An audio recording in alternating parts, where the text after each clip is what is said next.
4 months ago, I took some water propagations and put them on a moss pole for the first time. And in today's video, we're looking at the repotting process, but most importantly, we're looking at the result of it.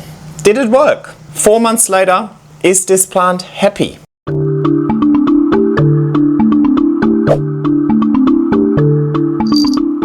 Hey everybody and welcome back to my YouTube channel. I suppose the answer is kind of on screen already. This plant is obviously really happy and looking good, so it was a success. But why don't we all get on the same page and have a look at what happened 4 months ago. And while we're doing that, feel free to give this video a like. These cuttings have been propagating in water for a couple of months, so it's time to pot them up and put them on a pole. Now what I'm going to do today is not specific to just a cutting. You could also apply the same principle to a small plant that's already potted up but does not have a moss pole just yet, and you're wanting to give that plant its first moss pole. Let's have a look at this cutting first. This one is Philodendron atabapoense, and this one has sentimental value because I lost mine last year. I kept it outside during winter and it did not like the cold, so it completely died. Luckily, a few years ago, I already propagated this plant, gave it to Tim. Tim grew it up a moss pole, and when it reached the top of his moss pole, I took a few cuttings. So now I have my plant back. So it's always good to give a little insurance policy to your friend in case you mess up. Hang on, how many cuttings are in there? There's actually 3. The third cutting has only now activated a growth shoot over here. One cutting has a new shoot already over here with new roots coming out here, and the other one has was the top cutting, so that has quite a large internal spacing and some aerial roots here. Now, technically, I don't like this over here. I don't think this is the best cutting to put on a pole because it is already climbed a little bit. I like the other cutting a little bit better because the new growth is going to be as slow as possible on the moss pole, meaning that I will have the most time between having to do an extension or chop and extend and so on. But overall, these are still smallish cuttings. I'm not taking a long vine and I'm now putting it on a moss pole and then the vine is already reaching the top of it. Now, while I talk to you about it a little bit more, let me just get going with this process. What we need today is we obviously need the plant, we need a pot, we need a pole. I have chosen a grow vertical pole with the plastic backing, and I have a full video on how I choose between the different types of supports and poles and when I choose which one. Over here, I'm pretty certain that at some stage this plant is going to end up in my garden or my greenhouse, at least over summer. So it's going to be backed up against a fence and or a wall, which means that I want all leaves to be on one side of the pole. So I don't need a 360-degree pole. Instead, I go for plastic backing because it has more water retention instead. This plant, when it matures, it grows really long petioles, ginormous leaves. I cannot have that 360 degrees around the pole. It would take up my entire living room. So pushing it up against a wall into a corner is the best way. So it makes sense to then have plastic because you can push it against the wall without ruining the wall. And then I have a tub of aeroid mix over here. Now I actually want to try something new with my aeroid mix. I want to incorporate a bit of slow release fertilizer. These are worm casting pellets actually, and it's a sample that this company has sent me, so this is not out and about just yet, and they just asked me to test it. So I started using it everywhere in my garden. I sprinkled it on top of my moss poles. I started diluting some in water and then watering, and now I figured might as well put it in my aeroid mix as well. That's the logical place to put it, right?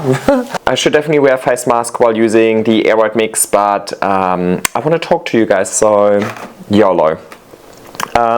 Really important, put the pole all the way to the bottom of your pot over here, which means that the pole is going to go to here. So I'm only going to fill from here upwards with moss. I just want to fill it now just because that makes my life a little bit easier. I prefer that. Now you also don't have to fill the entire pole with moss. You can also just fill the part that the plant is attached to, but there's a couple of reasons why I prefer filling it all the way or as much as I can before I run out of moss. First of all, specifically the atabapoense actually is also going to send out roots up into the pole. So the pole is not just a support. It's not just the part that the plant is attached to. It's also a vertical extension of the root system. So the plant can grow roots up into the pole. So the more pole, the more roots, the better. Yes, eventually there will be a root sticking out the top. That is okay. It will eventually just touch the air and then dry out, but that root can then grow secondary roots all throughout the pole, right? So I want, hang on, I need a chopstick. So I want as much roots as possible, but instead of just providing it with a big pot, I provide the bulk of the media that the plant can root into via this vertical extension, aka the moss pole. I also want to really fill it so the mesh almost bulges out a little bit. Moss is what retains the moisture. The more moss you've got in there, the better the water retention of this pole will be, the less often it will dry out, the less frequently you have to water, right? Alrighty, we put it all the way to the bottom of the pot so that at least the pole and the pot together are stable. I personally do not cable tie anything over here, but you can cable tie it as well. I'm not going to free them at all. I want to do as little damage as possible. But what I want to do is I want to put these pretty low in the pot, to be honest, like really low kind of. And that is because I want these new shoots that I showed you earlier to be as low on this pole as possible so that they can climb up as much as possible. Think about it. If I would put this plant here, then this shoot is already kind of halfway up the pole. If I do it here, then this shoot is at the bottom of the pole. So when I choose the side that faces the moss pole, I'm choosing the side that has the roots. Over here, I'm choosing this side with the two roots to face the moss pole. Alrighty, let's do it. The bottom part of this pole is going to be filled with air white mix because it's going to be inside the pot. And that just has less water retention. The pot has less of a surface area, so the pot is going to dry out less often. Here you go, flip it upside down. Maybe a little layer of air white mix first, just a little bit. Put the cuttings in here, and now just top it up with more air white mix. Now, for example, today I ran out of bark on my air white mix, so it's more cocoa chips heavy. And shit like that happens. I don't always have all the ingredients. I also ran out of pumice, so I put a bit more perlite. My air white mix isn't that always the same, but it always is a mix of water and nutrient retention, aeration and drainage. And I like it chunky, especially with moss poles, because with moss poles you're watering the moss quite frequently anyway, and it drains into the pot. So you want to make sure that it has great aeration and drainage to avoid root rot. I compress the back over here. That is for stability purposes. Look how I can push it up now. I do not compress the medium at the front because that's where the roots will be. Alrighty, done. Let me clean up one sec. I'm going to put a few more of these worm castings on top so they slowly water in, and I'm also going to put a few at the top of the pole over here. So they're also going to water through the pole as I water. Now we're going to try and fiddle these roots in here. You go in here. Oopsie, I already broke this one. There we go. And what I do is I take a piece of U-shaped wire and I just pin the plant to this spot on the pole. Be like, you go here, just so it knows where the pole is and it finds it a bit easier. I'll do the same with this shoot over here. Be like, hey, and this way I can also tell it, why don't you grow in the middle of the pole? And you know, I don't want you to go to the edge of the pole, I want you to be in the middle so that you look good. Alrighty, here we go. I'm just going to water this in now, and keep in mind there's a third shoot that's eventually coming from the pot, and yeah, I can just pick it up like that. Because the air white mix is really nice and chunky, it's so light, it literally weighs nothing. After I water it in, I'm not going to pick it up exactly like that. But in a few weeks time or a few months time, once there's lots and lots of roots, then the roots will keep it all together, right? So do it at your own risk, but I personally haven't really had any issues with that. And welcome back. It has only been 2 weeks, but I'm already seeing amazing signs of growth that show me that my process was successful. So let me bring you closer. First things first, let's peel this off. Sorry, AJ. Oh, AJ hates when I keep them on. I see lots and lots of root growth, and that's obviously the most important aspect for me at the moment. There's some teeny tiny roots here, but much more obvious, there's a big root over here, couple of big roots over here. Yep, so I think you can see all of that. Another big one here, and anything in the back? No, well that's not unexpected, that's where the pole is, right? Root growth is the first thing I look out for. That's why I love using the see-through pots. Obviously, the see-through pots also come in handy when assessing watering requirements and so on. But first and foremost, I love them to assess root health. That shows me that the actual repot from water, which I kept it in for way too long, was successful. It's taking to my new aeroid mix. So that means it's just a matter of time until I see growth. That in itself has absolutely nothing to do with the moss pole. That is just a normal repot. I just happen to also put a moss pole into the pot at the same time as repotting the plant. So this is something you can apply to every other plant as well, an alocasia, anything, right? Doesn't need to be a moss pole. But I happen to also put a moss pole in here, so let's have a look what happened there. So you can see, no you probably can't because these leaves are in there. You can see that over here, this root, you can see that this root over here has definitely taken to the moss pole, and where I fiddled it into the moss pole, there is a little bit of root like growing in there. So would be good to have a see-through pole as well, but at the same time I don't like them. I do think I can see something coming up here. I'm very confident that this plant has rooted into the moss pole, and probably within a couple of weeks I'll actually see roots coming out the top. Sorry, I just wanted to show you something and I ripped the root out, but I suppose for demonstration purposes this is a good example. This root over here I just ripped out of the moss pole. Sorry, I'll just really gently put it back in, but that found its way there by itself. Oh well, by itself, I told it where to go with this earlier, right? But that was definitely new growth. Hope I didn't disturb any of your beautiful progress, but YOLO. I can take this and I can now maybe pin this new shoot on here instead.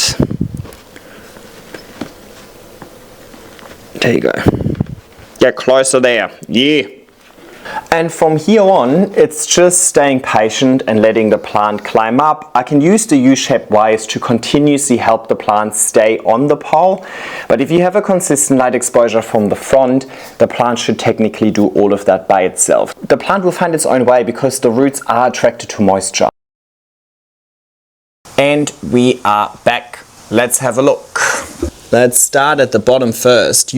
You can definitely see some root growth in the pot over here, over here, like lots, but kind of quite small leash roots. I hope you can see that with the glare. You can even see roots sticking out the top of the pot over here. Can you see these? Like here, and here and here. But most importantly, look at the root growth sticking out the top over here. There are 26 roots sticking out the top. And a 27th found the little hole over here. Now, of course, these roots, as they are making contact with the air, they will eventually dry out. But that doesn't mean that they can't split within the pole, right? So in here, these roots could then split off and grow secondary roots. So it's not a problem. Now let's also look at the plant's growth. Shoot number 1 has grown up quite nicely. I am helping it out to stay in the middle of the pole with a little U-shaped wire. Plant number 2 has also grown quite nicely, has also rooted into the pole, also helping out with the wire. And then there was a third cutting, and remember it was kind of a little bit lower down in the pot. I haven't seen anything pop out from the pot just yet, but look, I'm not mad at this stage. As long as the 2 plants at the top over here are thriving, I'm quite happy. Now these 2 leaves are new, they're still inflating, so I think they might be a little bit bigger than the ones before, but time will tell. Now we can also see that a lot of the older leaves over here are suffering a little bit. They're obviously not looking that good anymore. I kind of like to see these plants, these leaves as like starters. Those are leaves that it was propagated with. They are the ones that helped establish that plant. They're the ones that helped establish a root system. They're the ones that help the plant now climb up the support and so on, right? So they've done their work. They can say goodbye soon, and I will probably also chop them soon as they're getting uglier and uglier. But yeah, I mean, I'm pretty happy with that, because we also need to keep in mind that this entire 4-month journey was over the 4 worst months of the year over here in Sydney. So we pretty much have growing season for 8 months and then winter for 4. And well, those 4 months that we've just talked about were winter months. So despite that, the plant has grown well. Now I know this plant can't handle cold temperatures, because I had a big one in my garden that died. So this time around I had it in my rescue section upstairs, and it's quite hot and dry over there because hot air rises and we're heating the room down here. So this plant actually frequently dried out, especially the moss pole, which is obviously not that great considering how many roots there would be in the moss pole, but the plant doesn't really seem to mind. So it's definitely one of those plants that can go through a little drying out cycle. Not saying that I recommend it. I think it would prefer staying consistently moist, but it's one of those plants that doesn't necessarily mind it. It obviously has a very robust, thick root system. So, you know, not like a Philodendron verrucosum, for example, that would be much more impacted by a drying out cycle. Now, it obviously also has the beautiful red backs, so it is a beautiful, stunning plant, and I'm really happy that I double planted it, technically triple planted, but for now double planted it as well, because I think it's just going to make a really, really nice display. But I think I will put this plant in my garden over the next 8 months, the growing season, because I've had great success with it over there, and it can easily become a space commitment as well. It can grow really long petioles with really long leaves, so it might as well just put it out into the garden now while it's still spring, so the plant can slowly get used to the temperatures getting warmer, the light being more intense and so on, rather than putting it out in the middle of summer and then potentially causing a bit of shock because the changes in conditions are too strong. Everything was kind of stock standard process over here, but I think the main learning, or the main thing that I want to highlight over here, are the roots sticking out the top. Actually, also weird that they're sticking out the pot like this. So quite clearly this plant likes to grow roots upwards. So I've been used to seeing roots growing downwards, because usually roots would grow into the ground and they seek darkness and moisture which is found on the ground. Now in this instance, the reason why these roots would grow up, I mean, there's also roots growing down, right? Otherwise there wouldn't be any in the pot, but a lot of them are growing up because they're anchoring roots. In nature, these plants will grow up a tree, and they obviously need to anchor themselves to the tree, especially if they have long petioles, long leaves, and they're getting bashed around by wind. They need to hold on to their host, aka the tree. Now if you think about it from a physics perspective, if this is the plant and you want to attach the plant, you wouldn't want to attach the plant by attaching it downwards. You would want to attach it upwards, right? Let's say, for example, you hang a Christmas ornament, right? Well, you take the Christmas ornament and you put a string at the top, and then you hang it from the top. You don't put a string at the bottom expecting the Christmas ornament to hang on your tree that way, right? It will flop over. So if this would only grow roots down, it would actually just flop off the tree. So it needs to grow roots around and up the tree to really anchor itself. And I suppose, given this plant a moss pole, indicates to the plant we're growing, we need to anchor ourselves to our host. I often get asked, what do I do with these roots? I clearly do nothing. The plant naturally aborts these roots eventually, or the roots naturally dry out, and then the plant is going to focus on more, right? Initially it was like 2 roots, now it's, what did I say, 27 or something like that?